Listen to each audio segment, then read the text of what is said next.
Hi everyone, പലതരം ചേരുവയുടെ മറ്റൊരു വീഡിയോയിലേക്ക് എല്ലാ കൂട്ടുകാർക്കും സ്വാഗതം. ഇന്ന് നമുക്ക് നല്ലൊരു മാങ്ങാച്ചാർ റെഡിയാക്കാം കേട്ടോ. ഈ ഒരു അച്ചാർ റെഡിയാക്കാനായിട്ട് അച്ചാർ പൊടിയുടെ ഒന്നും ആവശ്യമില്ല, അല്ലെങ്കിൽ മാങ്ങാച്ചാർ റെഡിയാക്കാൻ നമ്മൾ അച്ചാർ പൊടി യൂസ് ചെയ്യാത്തതാട്ടോ നല്ലത്. വർഷങ്ങള് കേടുകൂടാതെ ഇരുന്നോളും, കയ്യും വെള്ളമൊന്നും തട്ടാതെ ഇരുന്നാൽ മതി. അപ്പൊ ഈ ഒരു റെസിപ്പി എങ്ങനെ തയ്യാറാക്കുന്നതെന്ന് നോക്കാം.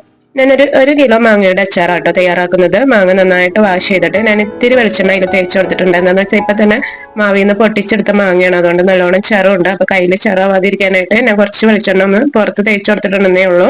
ഇനി ഇതിന്റെ തൊണ്ട് കംപ്ലീറ്റ് ആയിട്ട് കളയണ്ട കേട്ടോ, മാങ്ങ പെട്ടെന്ന് അലന്ന് പോകും. അവിടെ ഇവിടെ സൈഡിലൊക്കെ ആയിട്ട് 4 സൈഡിലായിട്ടാണ് ഞാൻ തൊണ്ട് കളയുന്നത്.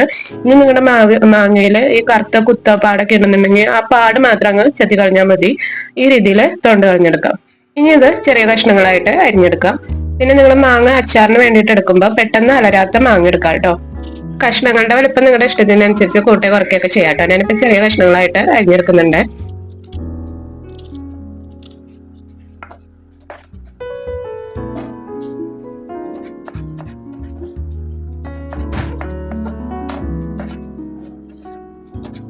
ഇതേ രീതിയിൽ കംപ്ലീറ്റ് മാങ്ങയും ഞാൻ അരിഞ്ഞെടുത്തിട്ടുണ്ട് കേട്ടോ. ഇതിലേക്ക് ആവശ്യമായിട്ടുള്ള ഉപ്പും മുളക് പൊടി ഇട്ട് കൊടുക്കണം. മാങ്ങയുടെ പുളി അനുസരിച്ച് ഉപ്പിലൊക്കെ വ്യത്യാസം വരും കേട്ടോ. ഇപ്പൊ ഞാനിവിടെ ഒരു നല്ല വലിയ സ്പൂണില് 3 ടേബിൾ സ്പൂൺ ഉപ്പാണ് ആദ്യം ഇട്ട് കൊടുക്കുന്നത്.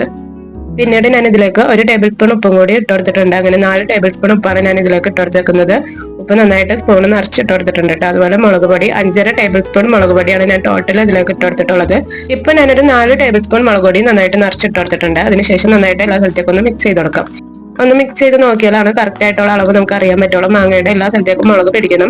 അപ്പൊ ഇപ്പൊ കണ്ടില്ലേ, ഞാൻ 4 ടേബിൾ സ്പൂൺ ഇട്ട് മിക്സ് ചെയ്ത് കൊടുത്തപ്പോൾ മാങ്ങയുടെ പല സ്ഥലത്തേക്കും നന്നായിട്ട് മുളക് പൊടി പിടിച്ചിട്ടില്ല. അപ്പൊ ഞാനൊരു 1.5 ടേബിൾ സ്പൂണും കൂടി പിന്നീട് ഇട്ട് കൊടുക്കുന്നുണ്ട്. 1 ടേബിൾ സ്പൂൺ ആദ്യം ഇട്ട് കൊടുത്തു, പിന്നെ ഒന്നും കൂടി മിക്സ് ചെയ്തപ്പോൾ ഇത്തിരി കൂടി കുറവ് തോന്നിയ കാരണം 1/2 ടേബിൾ സ്പൂൺ കൂടി, അങ്ങനെ 5.5 ടേബിൾ സ്പൂൺ മുളക് പൊടിയാണ് ഞാൻ ഇട്ട് കൊടുത്തിട്ടുള്ളത്. കംപ്ലീറ്റ് മിക്സ് ചെയ്ത് കഴിയുമ്പോൾ ഈ ഒരു രീതിക്കാട്ടോ ഇരിക്കേണ്ടത്. മാങ്ങയുടെ എല്ലാ സ്ഥലത്തേക്കും നന്നായിട്ട് മുളക് പൊടി പിടിച്ചിട്ടുണ്ടായിരിക്കണം.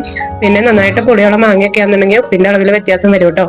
ഞാനത് അവിടെ അടച്ച് മാറ്റി വെച്ചിട്ടുണ്ടായിരുന്നു കേട്ടോ. രാവിലെയാണ് ഞാൻ അരിഞ്ഞു വെച്ചത്, വൈകിട്ട് അച്ചാറിടണമെന്ന് വിചാരിച്ചതാണ്. പിന്നെ പറ്റാതിരുന്ന കാരണം ഒരു 2 ദിവസം കഴിഞ്ഞാണ് കേട്ടോ ഞാൻ അച്ചാറിടുന്നത്. ആ ഒരു സമയത്ത് വെള്ളമൊക്കെ ഇറങ്ങി അതുപോലെ ആയിട്ടുണ്ടായിരുന്നു. ഫ്രിഡ്ജിലേക്കൊന്നും വെക്കണ്ട കേട്ടോ, പുറത്ത് തന്നെ അടച്ചു വെച്ചാൽ മതി. ഇപ്പൊ നിങ്ങൾ 2 ദിവസമൊക്കെ കഴിഞ്ഞാണ് ഇടണമെന്നുണ്ടെങ്കിൽ ഡെയിലി ഒന്ന് ഇളക്കി കൊടുത്തോണ്ടിരിക്കുക കേട്ടോ, അല്ലെങ്കിൽ മുകളിൽ പൂപ്പൽ പിടിക്കും. ഇനി നമുക്ക് അച്ചാറിന്റെ പ്രിപ്പറേഷൻസ് തുടങ്ങാം. അതിന് മുമ്പായിട്ട് കുറച്ച് എള്ള്, ഒരു 1/2 ടേബിൾ സ്പൂൺ എള്ളാണ് ഉള്ളത്. അത് കുറച്ച് വെള്ളത്തിലൊന്ന് കുതിരാനായിട്ട് വെക്കാം കേട്ടോ. വെള്ളം ഇങ്ങനെ കുതിർത്തിടുന്നത് പ്രത്യേക ഒരു ടേസ്റ്റ് ആട്ടോ, മാങ്ങാച്ചാറിന് പ്രത്യേകിച്ചും. നേരത്തെ വെള്ളത്തിലിട്ട് വെക്കേണ്ടതായിരുന്നു കേട്ടോ. അപ്പൊ നിങ്ങൾ ഒരു ദിവസം മുമ്പൊക്കെ വെള്ളത്തിലിട്ട് വെക്കുകയാണെന്നുണ്ടെങ്കിൽ കൂടുതൽ നന്നായിരിക്കും. ഇനി നമുക്ക് അച്ചാർ ഉണ്ടാക്കാനായിട്ട് തുടങ്ങാം. അതിനായിട്ട് ഒരു പാൻ എടുത്ത് വെക്കാം. പാൻ വല്ലാതെ അങ്ങ് ചൂടാവുന്നതിന് മുമ്പ് തന്നെ നമുക്ക് എണ്ണ ഒഴിച്ചു കൊടുക്കാം കേട്ടോ. നല്ലെണ്ണയാണ് യൂസ് ചെയ്തിട്ടുള്ളത്. 100 ml ആണ് എണ്ണ ചേർത്തിട്ടുള്ളത്. എണ്ണ ഇട്ടെടുത്ത് വല്ലാതെ ചൂടാവാനൊന്നും നിൽക്കണ്ട കേട്ടോ. അതിന് മുമ്പ് തന്നെ നമുക്ക് ബാക്കി ഇൻഗ്രീഡിയൻസ് ഒക്കെ ഇട്ട് കൊടുക്കാം. അടുത്തതായിട്ട് വെളുത്തുള്ളിയാണ് ഇട്ട് കൊടുത്തിട്ടുള്ളത്. ഒരു 10-12 വെളുത്തുള്ളി ഇട്ട് കൊടുക്കാം. വെളുത്തുള്ളിയുടെ അളവ് നിങ്ങളുടെ ഇഷ്ടത്തിനനുസരിച്ച് കൂട്ടി കുറയ്ക്കൊക്കെ ചെയ്യാം കേട്ടോ. വെളുത്തുള്ളി മൂപ്പിച്ച് ഇങ്ങനെ അച്ചാറി കിടക്കുന്നത് എനിക്ക് നല്ല ഇഷ്ടമാണ് കടിച്ചു തിന്നാനായിട്ട്. അപ്പൊ നിങ്ങളുടെ ഇഷ്ടം അനുസരിച്ച് കൂട്ടി കുറയ്ക്കൊക്കെ ചെയ്യാം.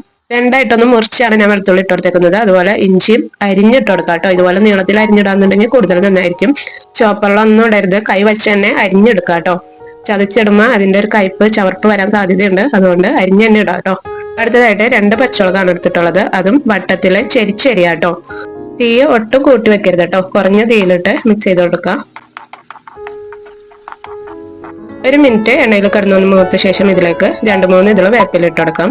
വീണ്ടും നന്നായിട്ട് മിക്സ് ചെയ്ത് കൊടുക്കാം കേട്ടോ.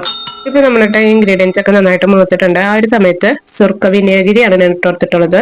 ഒരു 2 ടേബിൾ സ്പൂൺ വിനാഗിരി ഇട്ട് കൊടുത്തിട്ടുണ്ട്. നിങ്ങളുടെ മാങ്ങയ്ക്ക് അത്രക്ക് ഭയങ്കര പുളിയാണെന്നുണ്ടെങ്കിൽ ഈ ഒരു സ്റ്റെപ്പ് ഒഴിവാക്കാം കേട്ടോ.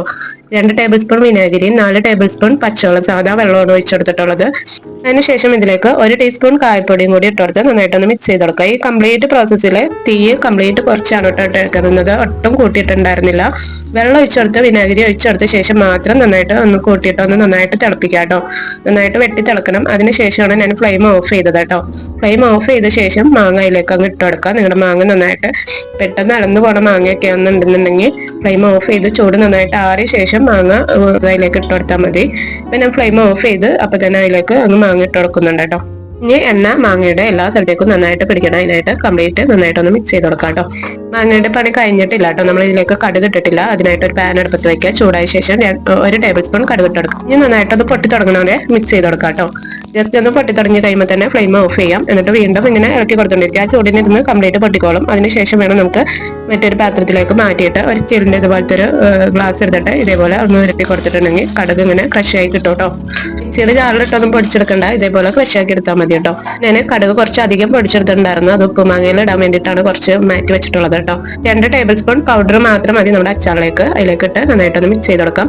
ഈ ഒരു സമയത്ത് ഇതിൽ ഉപ്പ് കുറവുണ്ടെന്നുണ്ടെങ്കിൽ അതൊക്കെ ആഡ് ചെയ്ത് കൊടുക്കണം കേട്ടോ. നമ്മൾ നേരത്തെ ഉലുവ കുതിരാനായിട്ട് വെച്ചിട്ടുണ്ടായിരുന്നു, അതും കൂടി ഇതിലേക്ക് അങ്ങ് ഇട്ട് കൊടുക്കുന്നുണ്ട്. ഉലുവ ഇപ്പം നന്നായിട്ട് കുതിർന്നിട്ടില്ല കേട്ടോ. അച്ചാറി കിടന്ന് കുതിർന്ന് വന്നോളും. ഒരു 2 ദിവസം ഇരിക്കുമ്പോഴത്തേനും ഉലുവയൊക്കെ കുതിർന്ന് ആ ടേസ്റ്റ് കയ്യിലേക്ക് വന്ന് നല്ലൊരു ടേസ്റ്റ് കിട്ടിക്കോളും കേട്ടോ. ഉലുവ നന്നായിട്ട് കുതിർന്നിരിക്കണേണ്. ഒരു ദിവസം മുമ്പൊക്കെ നിങ്ങൾ കുതിരാൻ വെച്ച് കുതിർത്തിരിക്കണമെന്നുണ്ടെങ്കിൽ ആ കുതിർത്തിയ വെള്ളം കളയരുത് കേട്ടോ. അതുകൂടി അച്ചാറിലേക്ക് തന്നെ ഒഴിക്കാം. അപ്പോൾ പച്ചവെള്ളം ഒഴിക്കേണ്ടി വരില്ല കേട്ടോ. അതിന് പകരം ഈ വെള്ളം ഒഴിച്ചെടുത്താൽ മതി. ഉലുവയും വെള്ളം കൂടി അങ്ങോട്ട് ഒഴിച്ചെടുത്ത് നന്നായിട്ട് തിളച്ച ശേഷം വേണം മാങ്ങിട്ട് കൊടുക്കാൻ കേട്ടോ. കുക്കായി കംപ്ലീറ്റ് റെഡി ആയി കഴിഞ്ഞ മാങ്ങച്ചാറിലേക്ക് വെള്ളം ഒഴിച്ചു കൊടുക്കരുത് കേട്ടോ. ഫൈനലായിട്ട് ഞാൻ ഇതിലേക്ക് 1 ടീസ്പൂൺ കായപ്പൊടിയും കൂടി ഇട്ടെടുത്ത് നന്നായിട്ടൊന്ന് മിക്സ് ചെയ്തിട്ടുണ്ടായിരുന്നു. ഇനി നന്നായിട്ട് ചൂടാറിയ ശേഷം ഒരു 8 കണ്ടെയ്നറിലേക്ക് മാറ്റാം. അച്ചാറൊക്കെ എടുത്ത് വെക്കുമ്പോൾ നമ്മുടെ കൈ ഒട്ടും അതിലേക്ക് കുത്തരുത് കേട്ടോ. കൈ തൊടരുത്, വെള്ളം തൊടരുത്. അതേപോലെ തന്നെ കയ്യിൽ വെച്ച് തന്നെ കംപ്ലീറ്റ് പാത്രത്തിലേക്ക് ഇട്ട് കൊടുക്കാൻ പോകുള്ളൂ കേട്ടോ. ഇതിന് യൂസ് ചെയ്യാനായിട്ട് ഒരു കുഞ്ഞു പാത്രത്തിൽ കുറച്ചെടുത്ത് പുറത്ത് വയ്ക്കുക. ബാക്കിയുള്ളത് അങ്ങനെ തന്നെ ഫ്രിഡ്ജിൽ വെക്കാം കേട്ടോ. അച്ചാറ് എത്ര നാൾ വേണമെങ്കിലും ഇരുന്നോളും. അതുപോലെ നല്ല ടേസ്റ്റി ആട്ടോ. എല്ലാവരും എത്ര വേണമെങ്കിലും കഴിക്കും. അപ്പോൾ താങ്ക് യു.